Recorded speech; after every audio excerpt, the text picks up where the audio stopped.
Good afternoon class. आज हम बात करेंगे कि किस प्रकार से आपके मध्यकालीन शिक्षा व्यवस्था या जिसे हम मुस्लिम कालीन शिक्षा व्यवस्था कह रहे थे उसमें आपकी शिक्षा की व्यवस्था किस प्रकार से थी।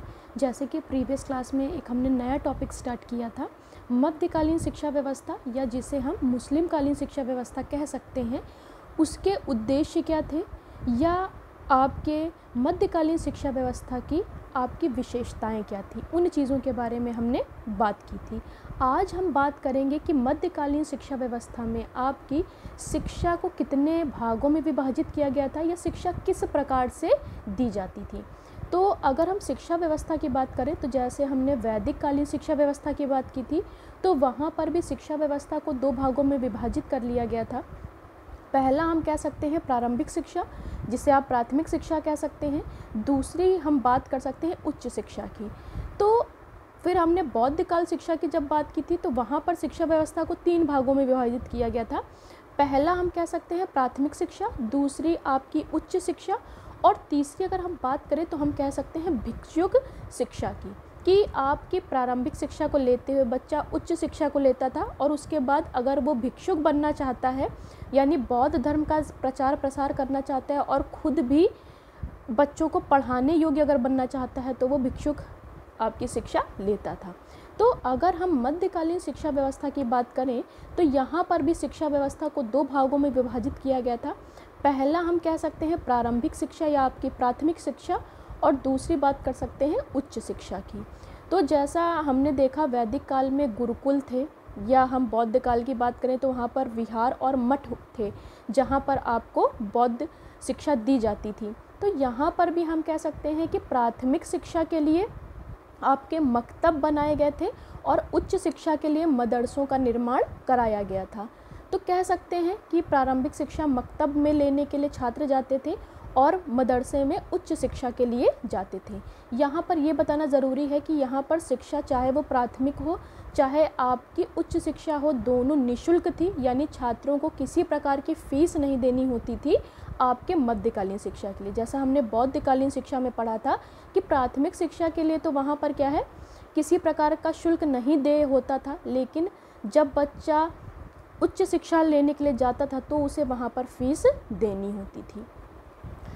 तो अगर अब हम बात करें पाठ्यक्रम की यानी सिलेबस कैसा था उनका, तो कह सकते हैं कि वहाँ पर प्रारंभिक शिक्षा के लिए तो सभी प्रकार के विषय अनिवार्य थे, क्योंकि जैसे अगर हम कहें कि आपके चाहे वो मैथ्स हो या हम बात करते हैं साइंस की या हिस्ट्री है, एसएसटी है, ये सारे विषय क्या थे, अनिवार्य थे। यानी प्रारंभिक जो शिक्षा आपकी मकतब में दी जा रही थी वहाँ सभी विषय अनिवार्य रूप से पढ़ने होते थे। या हम कहते थे कुरान की जो आयतें होती हैं या आपके मुस्लिम धर्म के जो भी साहित्य होते हैं उन चीज़ों को अनिवार्य रूप से मकतब में पढ़ाया जाता था। उच्च शिक्षा की अगर बात करें तो वहाँ पर दो भाषाएं अनिवार्य रूप से होती थी। पहला कह सकते हैं फ़ारसी भाषा और दूसरी हम कह सकते हैं आपकी अरबी भाषा। यानी ये आपकी उच्च शिक्षा में दो अनिवार्य रूप से भाषाएं होती थी, या मोस्टली हम कहें जो पढ़ाई होती थी वो अरबी भाषा उसमें विशेष थी कह सकते हैं। इसके बाद उच्च शिक्षा में बच्चे को क्या है और भी अन्य विषयों का भी ज्ञान लेना अनिवार्य होता था। जैसे आप मैथ्स है, साइंस है, एसएसटी है, हिस्ट्री है, इकोनॉमिक्स है, या हम कह सकते हैं कि उसको राजनीति शिक्षा है, उन चीज़ों के बारे में भी पढ़ाया जाता था। फिर हम कह सकते हैं कि आपके मध्यकालीन शिक्षा में शिक्षण विधि कौन कौन सी प्रयोग की जाती थी। तो सबसे पहले कह सकते हैं यहाँ पर मौखिक शिक्षण विधि यूज़ की जाती थी, यानी आपके जो भी गुरु होते थे वो मौखिक रूप से चीज़ों को बताते थे या पढ़ाते थे, और बच्चे इमिटेशन मेथड या हम कह सकते हैं रटने की विधि पर ज़्यादा बल दिया जाता था। यानी जो भी गुरु जो भी चीज़ें बता रहे हैं उनको बच्चा रट कर उन चीज़ों का अभ्यास करता था। प्रारंभिक अगर कक्षा में देखें तो वहाँ पर बच्चे के प्रोनाउंसिएशन पर बहुत ज़्यादा ज़ोर दिया जाता था, यानी जो भी चीज़ें पढ़ाई जा रही हैं और जो भी बच्चा चीज़ें याद कर रहा है तो उनका प्रोनाउंसिएशन वो सही से कर रहा है या नहीं कर रहा, उन चीज़ों पे ध्यान दिया जाता था। प्लस हम कह सकते हैं मध्यकाल से आपके लिखने की चीज़ें भी शुरुआत हुई, यानी बच्चों की स्लेट होती थी जिसमें बच्चा लिखता था, तो वहाँ उनकी राइटिंग स्किल को भी देखा जाता था। तो फिर अगर हम शिक्षण विधियों की बात करें तो कह सकते हैं व्याख्यान विधि या क्वेश्चन आंसर मेथड हो सकता है आपका, इन विधियों का भी अधिक प्रचलन आपके मध्यकाल में था। फिर कह सकते हैं कि आपके गुरु और शिष्य के संबंध कैसे थे मध्यकाल में। जैसा हमने वैदिक काल में पढ़ा था कि गुरु और शिष्य के संबंध पिता पुत्र के समान थे, यानी आपका जो शिष्य था वो गुरु को पिता की तरह मानता था और गुरु भी क्या है, शिष्य को पुत्र की भांति जो भी चीज़ें बताता था या समझाता था या उसके जो भी निर्देश होते थे वो उनके माध्यम से होता था। फिर हमने बौद्ध काल में भी यही चीज़ देखी कि वहाँ पर भी जो आपके गुरु और शिष्य के संबंध थे वो भी हम कह सकते हैं आपके पितृवत थे या पिता पुत्र के समान थे। लेकिन मध्यकाल में हम कह सकते हैं कि आपके जो कह सकते हैं यहाँ पर आपके जो गुरु थे मध्यकाल में उन्हें उस्ताद कहते थे और जो शिष्य थे उन्हें शागिर्द कहते थे। तो कह सकते हैं उस्ताद और शागिर्द के बीच में पिता पुत्र के समान आपके संबंध नहीं थे। कह सकते हैं कि जो शागिर्द होते थे वो उस्ताद की उनकी सेवा करना या कहते हैं उनकी बातों का पालन करना या जो भी उन्होंने आपको निर्देश दिए हैं उन चीज़ों का पालन वो करते थे। लेकिन कह सकते हैं जो संबंध थे आपके उस्ताद और शागिर्द के बीच में वे पिता पुत्र के समान नहीं रहे थे। फिर अगर हम स्त्री शिक्षा की बात करें तो कह सकते हैं कि हमने वैदिक काल में भी देखा था कि स्त्री शिक्षा उतनी ज़्यादा अच्छी नहीं थी, क्योंकि वैदिक काल में भी जो भी लड़कियों को शिक्षा दी जाती थी वो जो भी राजा होते थे उनके घर में ही उन शिक्षा का प्रबंध होता था और उन्हीं की लड़कियां शिक्षा लेती थी। लेकिन बौद्ध काल में हमने देखा कि लड़कियों की शिक्षा के लिए स्त्री शिक्षा ज़्यादा व्यापक थी। लेकिन मध्यकाल में हमने देखा कि आपकी जो स्त्री शिक्षा थी उतनी व्यापकता उसमें नहीं थी, या कह सकते हैं बहुत ज़्यादा संकीर्ण थी।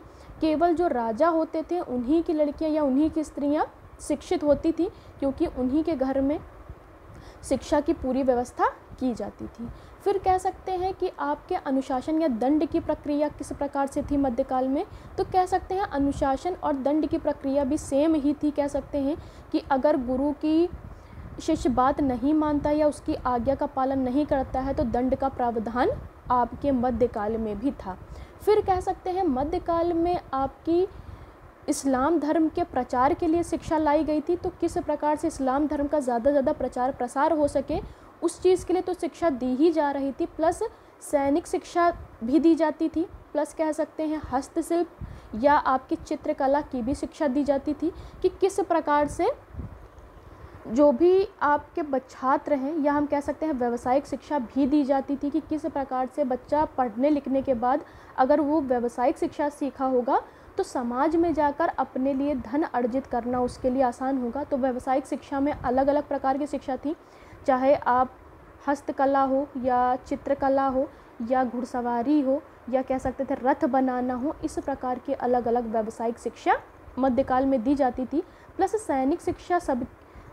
सैनिक शिक्षा भी दी जाती थी, क्योंकि उस समय हम कहते थे मुग़लों का शासन था तो लड़ाइयाँ होती थी। तो सैनिक शिक्षा जिससे क्या है कि कहीं पर भी शस्त्र चलाना या अस्त्रों का उपयोग करना उनको आना चाहिए, जिससे वह सामाजिक तौर पर भी एक कुशल नागरिक बन सके।